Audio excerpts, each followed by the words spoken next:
వచ్చిన దరఖాస్తులన్నింటినీ పరిశీలించి వివిధ పథకాలకు అర్హులైన వారు అందరినీ గుర్తించి వారికి పథకాలని అందజేస్తున్నాం.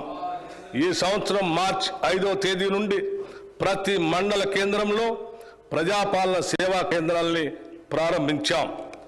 ఈ సేవా కేంద్రాల్లో రేషన్ కార్డులు, Aadhaar, gas cylinder, LPG ID, విద్యుత్ వినియోగ నంబర్ లాంటి వాటికి సవరింపులు చేసుకునే వెసులుబాటు కల్పించాం. దివంగత మాజీ ప్రధాని శ్రీ రాజీవ్ గాంధీ గారు చెప్పినట్లు ప్రభుత్వం పేదరిక నిర్మూలనకు పథకాలకు ఖర్చు చేసే ప్రతి రూపాయిలో కేవలం 15 పైసలు మాత్రమే నిజమైన లబ్ధిదారునికి చేరుతుంది. ప్రభుత్వ పథకాలు, పాలనా ఫలితాలు అర్హులకు సరిగా అందనప్పుడు వారు నిరాశ నిస్పృహలకు లోనవుతారు. అలాంటి వారు తమ గళవెప్పి సమస్యలను ఎక్కడ చెప్పుకోవాలో, ఎలా పరిష్కరించాలో తెలియని దిక్కుదోచని తీర్చులో ఉంటారు. అటువంటి వారి సమస్యలు వెనువెంటనే ప్రభుత్వ దృష్టికి తీసుకొచ్చి పరిష్కరించే సౌలభ్యం రాష్ట్ర స్థాయి ప్రజావాణి ద్వారా తీసుకువచ్చాం. గతంలో సామాన్యులకు దుర్భేద్యమైన ప్రగతి భవన్ ముళ్ల కంచెలు తొలగించి తలుపులు తెరిచి మహాత్మా జ్యోతిబా పూలే ప్రజాభవన్గా మార్చాం. అక్కడే వారానికి 2 రోజులు ప్రజావాణి నిర్వహిస్తూ సామాన్య ప్రజల విశ్వసనీయతను చూరగొన్నాం. ప్రజల నుంచి అందుకున్న ప్రతి అర్జీకి రసీదు ఇస్తున్నాం.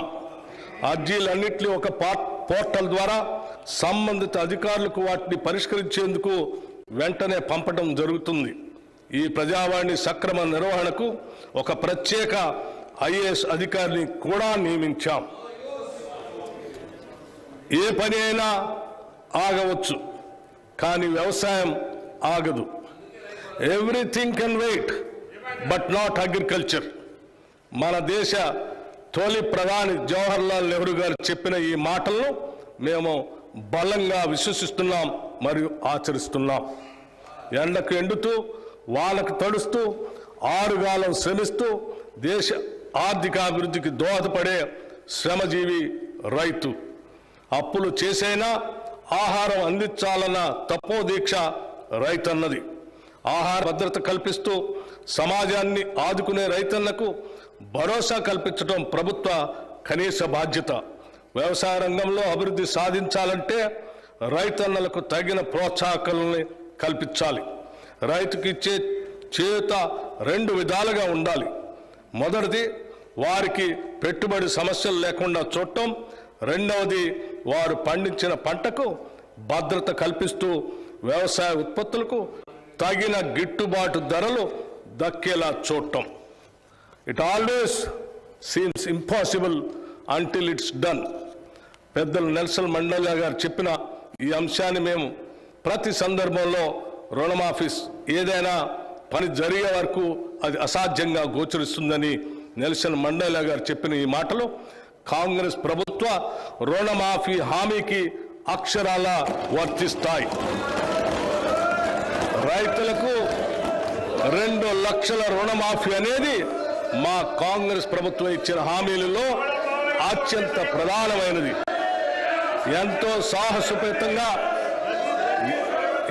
సాహసోపేతంగా మా నాయకులు శ్రీ రాహుల్ గాంధీ గారు వరంగల్ రైతు డిక్లరేషన్లో రైతులకు 2 లక్షల రూపాయల రుణమాఫీ చేస్తామని ప్రకటించారు. ఈ రుణమాఫీకి అవసరమైన నిధులు ఎలాగైనా సమీకరించాలనే సంకల్ప బలం మాకు మొదటి నుంచి ఉంది. గత ప్రభుత్వం 2014లో రైతులకి 1 లక్ష రూపాయల రుణమాఫీ చేస్తామని ప్రకటించి 2014 నుండి 2018 వరకు 4 విడతల్లో నిధులు విడుదల చేసింది. నిధులు విడుదల చేయటం వల్ల అసలు తీరకపోవడంతో పాటు రైతులకు వడ్డీ భారం కూడా పెరిగింది. రెండవసారి అధికారంలోకి వచ్చిన తర్వాత కూడా మళ్ళీ 1 లక్ష రూపాయలు మాఫీ చేస్తామని చెప్పి 5 సంవత్సరాల కాలంలో సరిగ్గా ఎన్నికల ముందు కొద్దిపాటి నిధులు విడుదల చేసి చేతులు దులుపుకున్నారు. దీనివల్ల రైతులు తీవ్రంగా నష్టపోయారు. వడ్డీ భారం పెరిగిపోవటం, పాత బకాయిలు తీరకపోవటం వలన బ్యాంకులు కొత్త రుణాలు ఇవ్వలేదు. వ్యవసాయానికి పెట్టుబడి అందక రైతులు వడ్డీ వ్యాపారుల దయాదాక్షిణ్యాలపై ఆధార